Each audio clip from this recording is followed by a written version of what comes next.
रावण को समझाने की उसकी इच्छा हुई, रावण को समझाएं कि भाई ये ऐसा नहीं करना चाहिए। तो एक लात मारी तो उल्टा गिरा और चुपचाप भाग करके अपनी कोठरी में जा बैठा और बैठता था। कोई हैसियत थी? कुछ हैसियत नहीं थी।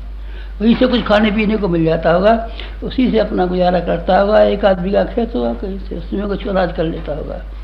लेकिन जब रामचंद्र जी का हो गया, भगवान जी का हो गया, तब फिर बहुत मालदार हो गया।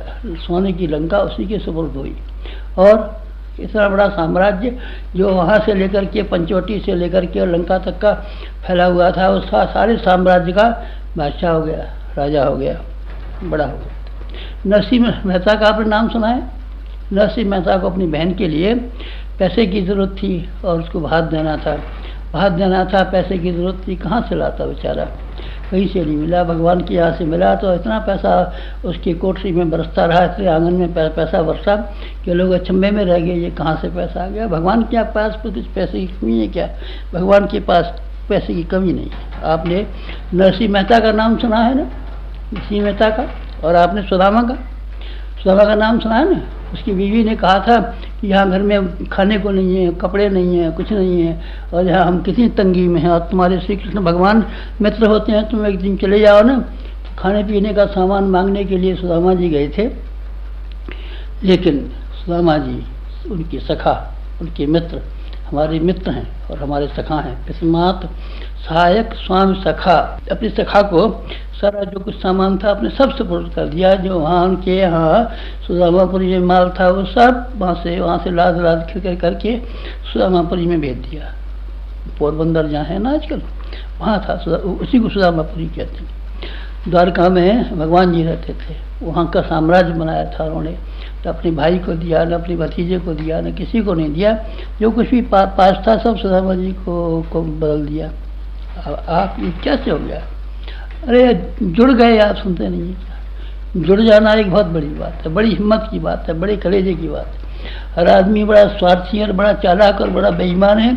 ये चाहता है कि इनसे हमको मिलना है, वो मिल जाए और हम इनके काम नाम है।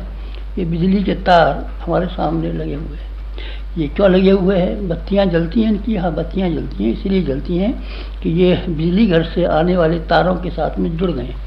अगर ये जुड़े नहीं होते तब ये इसी तरह की बल्ब दिखाई पड़ते, इनमें न प्रकाश होता, न रोशनी होती, कुछ नहीं होता। पंखे जलते हैं ना, हाँ पंखों में भी होता है, पंखों में लोहा भी होता है, आर्मेचर भी होता है, और भी चीज़ें उसके अंदर होती हैं, कॉयल भी होते हैं।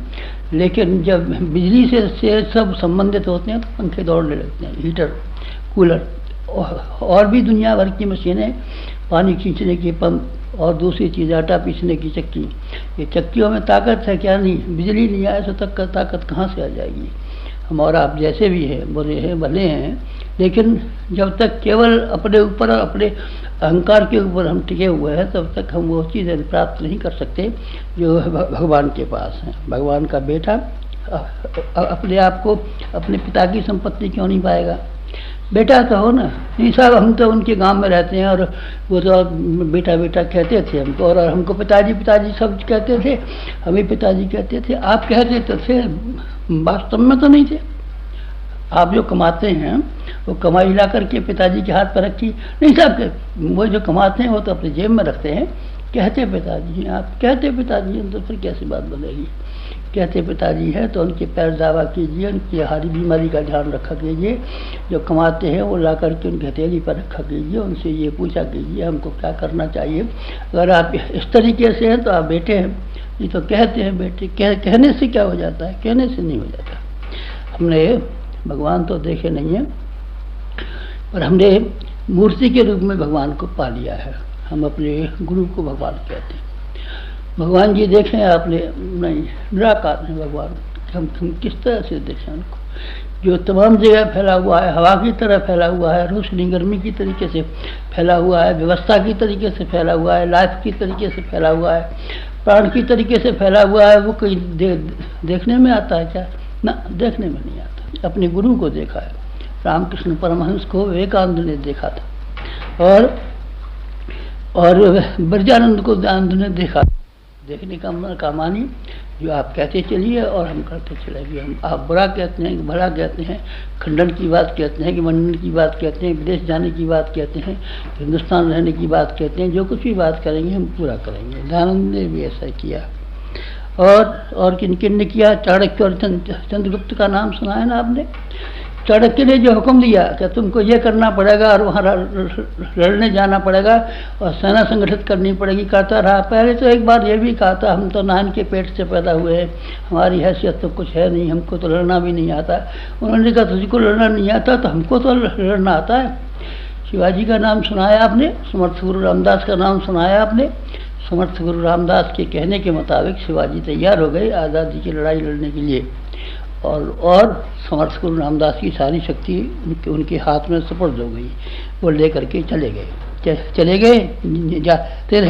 जाते रहे और बराबर काम करते रहे। नदी में से पार करना हर आदमी का काम नहीं है, लेकिन नाविक जब मिल जाते हैं, नाव में जब बैठ जाता है और नाविक से कहता है हमको लेकर के चल, और नाविक डुबो देगा तो हम डूब जाएंगे, और क्या कर सकते हैं। लेकिन चलेंगे आपकी नाव में। फिर नाव वाले की जिम्मेदारी हो जाती है कि न वो नाव को डूबने देता है, न बैठने वाले मुसाफिर को डूबने देता है, एक किनारे से दूसरे किनारे तक लगा लेता है। हमारी ज़िंदगी में ये हुआ, चंदन की तरीके से हुआ, और हमने भगवान को देखा नहीं है ना, पर अपना मिट्टी का भगवान बना लिया है, अपने गुरु को भगवान बना लिया है एकलव्य की तरीके से। पांडवों के भी गुरु थे द्रोणाचार्य, कौरवों के भी गुरु थे द्रोणाचार्य, लेकिन दोनों के गुरुओं ने वो नहीं सिखाया जो कि एकलव्य के मिट्टी के गुरु ने सिखा दिया था। हमने अपने गुरु को गुरु नहीं माना है, पंडित जी नहीं माना है, स्वामी जी नहीं माना है, बाबा जी नहीं माना है, बल्कि भगवान माना है। और भगवान की शक्तियाँ हमारे पास बराबर आती रही। हमको ज़्यादा शक्ति की ज़रूरत है तो हम उनसे ज़्यादा करंट मांगेंगे। पहले छोटा बल्ब लगा रखा था तो थोड़ी सी बिजली से काम चलता था, अब तो हमने बहुत सा फैक्ट्री लगा दी है, इसलिए हमने बिजली वाले से कहा है हमको ज़्यादा फैक्ट्री, बड़ी फैक्ट्री के लिए बड़ी बिजली की ज़रूरत है, इसलिए आप ज़्यादा बिजली बनाइए। आप हमारा ज़रा बड़ा मीटर लगा दिए, आप हमारे ट्रांसमीटर को, ट्रांसफार्मर को बड़ा बना दीजिए। अब वो बड़ा बनाने जा रहा है। बस ये बात थी, इसलिए हमने उपासना करना सीखा और हम कौवे से हंस बन गए। आप वही कीजिए, आपको भी यही करना पड़ेगा। इससे कम में किसी ने फ़ायदा उठाया नहीं है, इससे ज़्यादा करने की